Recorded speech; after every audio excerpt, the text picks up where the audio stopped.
After the end of the Cold War, America's efforts in space exploration quickly declined. Some would say we no longer had competition to push us onward. Some say it wouldn't be economically wise to devote such funding to space exploration. I know the real reason Uncle Sam's eyes have turned away from the stars, and it's got nothing to do with money. We no longer explore the stars because we discovered a truth we cannot bear to face. My name is Kurt Ellenwood. I'm a communications engineer for the last manned mission to the moon conducted by NASA, Apollo 19. Yep, that's right, 19. After the final Apollo mission. You see, there were 2 more missions that were kept secret from the public, and with good reason. I only know what my superiors told me in regard to the 18th mission, but from what I understand, the goal of the mission was to explore the far side of the moon. Structures were found. Circular metal structures, each roughly half a mile in diameter and approximately 18 feet in height, arranged in a circular pattern around a large central spire. The structures lacked any sort of entry, and the astronauts were not equipped to enter forcibly. Another mission was necessary in order to force entry and investigate the interior of the structures in order to discern their origin and purpose. That's all I was told about Apollo 18. All the details to follow I witnessed in the video and audio feeds we received from the astronauts of Apollo 19. Radio communication with the far side of the moon is difficult. We needed to keep the shuttle in a lunar synchronous high Earth orbit between the moon's hemispheres so that we could use it to relay signals. Due to complications, the first hour after touchdown, we had only audio communications. Not that there would have been much to see. The first hour consisted mainly of preparation, travel, and idle chit-chat between the 2 astronauts as they rode the 2-mile distance between the nearest of the structures and where the lander touched down. We were told their names were John and Tom, but I doubt those were their real names. On missions like this, everything is kept strictly need to know, even names.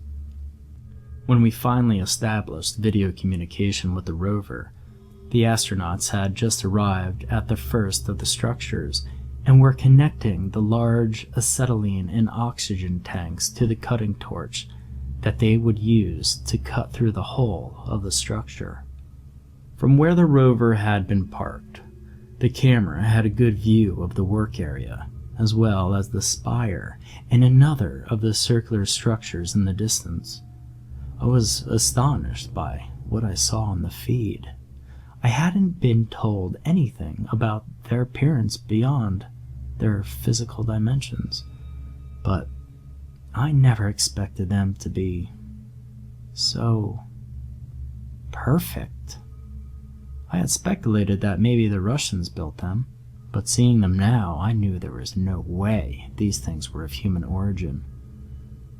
They were the purest black imaginable, as black as space itself and perfectly smooth, almost featureless.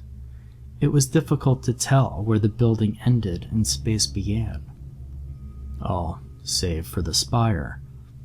It was no different from the other structures, just as black, just as smooth, but it stood out from the blackness of space somehow. It's just hard to explain. There was a kind of distortion around it, extremely subtle. You probably wouldn't notice it if you weren't looking for it, but it was enough to make it stand out in the blackness. It reminded me of watching heat rise from the pavement on a hot summer day, but that couldn't have been it, for the moon had no atmosphere to distort. The spire made the men uncomfortable. They did their best to keep it out of their line of sight as they worked.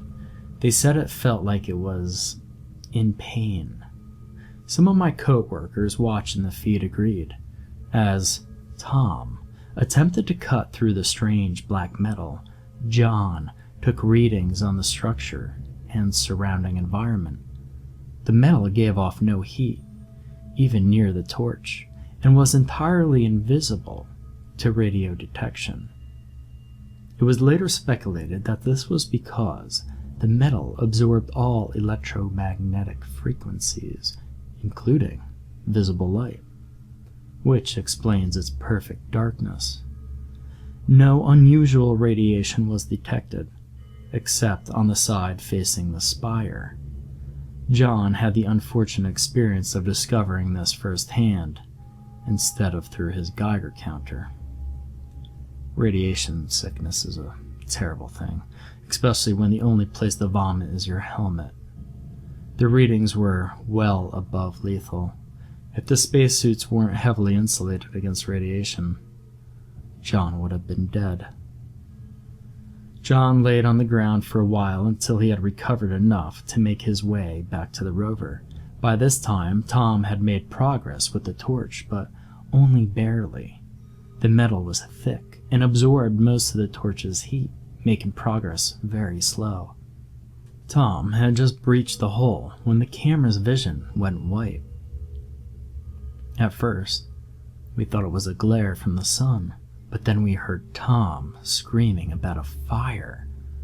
Coming from the tiny hole Tom had made was a jet of white-hot flame, 6 feet long, so bright that it had blinded the camera 10 meters away.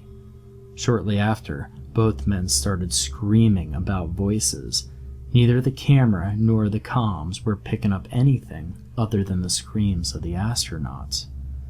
The camera regained vision as the jet of flame emitting from the structure shortened and changed color to a bright blue. We tried to calm the men, but they just screamed and begged for us to help them.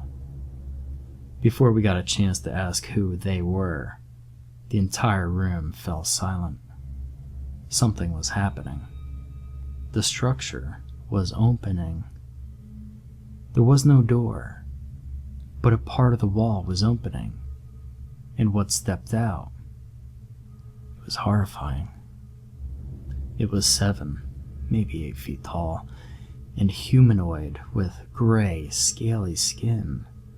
The scales on its back and legs protruded from its body and were long and thin, almost like short quills. Its legs had 3 joints below the hip and ended in what was something between a hoof and a talon. That was as much as I could take in before it moved on the astronauts. God, it was fast. I'm not sure Tom even saw it before it crushed his head against the side of the structure. John was just beginning to round the side of the structure when the beast emerged, so he had more time to run, but not that it mattered. He managed to get a few 100 feet before the beast closed the distance, just enough for the curve of the building to obstruct the camera's view of what happened to him. For that I'm thankful. I'm not sure what it did to him, but I know from the screams on the comm, the beast took its time. The alien creature made its way back to the hole and examined the cutting torch for a moment before digging its claws into the surface of metal around the hole and pinching it shut. The fire didn't seem to bother it. Then it made its way to the rover. When we adjusted the camera for a better view, the beast noticed the motion and began to examine the camera more closely before it pulled the camera from its stand, ending the feed. We got a better look at its head. It had horns and a long face, like a goat, but larger. It had no cheeks, no nose, and no ears. Its teeth were long, pointed, and uneven.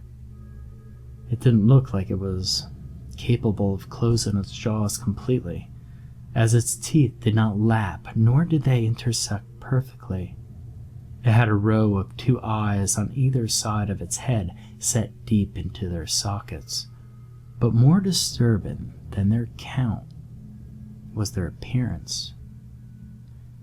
They looked strangely human. A short time after the feed was cut, the shuttle was called back and the mission was ended. During debriefing, we were told that the voices the men heard were hallucinations caused by extreme radiation sickness, and that further contact attempts with the creature or creatures have failed.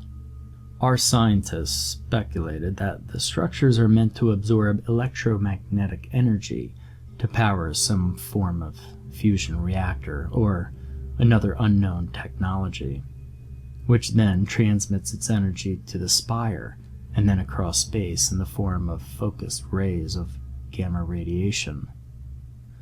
Why Earth's moon was chosen, or how long the structures had been there, is uncertain.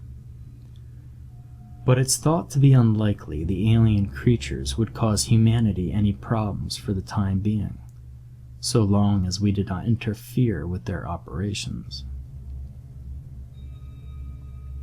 No one believed it, and you could see in their eyes that the scientists didn't either. Didn't make sense. If light and radio waves is what they needed, then why bother with the moon? Why not build on Venus, or Mercury, or their own moons? I don't know where those machines are sending all that power. What they need doesn't come from the sun, it comes from Earth. We all saw them, the faces in the flame. We couldn't hear the pleading voices over the comms because they weren't speaking to the men's ears. I think these aliens have been on Earth's moon longer than any of us can imagine. Throughout history, what has been described as having the body of a man but horns of a goat. Well, maybe I'm thinking about this too much. Maybe my mind is just trying to connect the unknown with something I can understand. I'm not sure, but I think we were wrong when we thought we were exploring the heavens.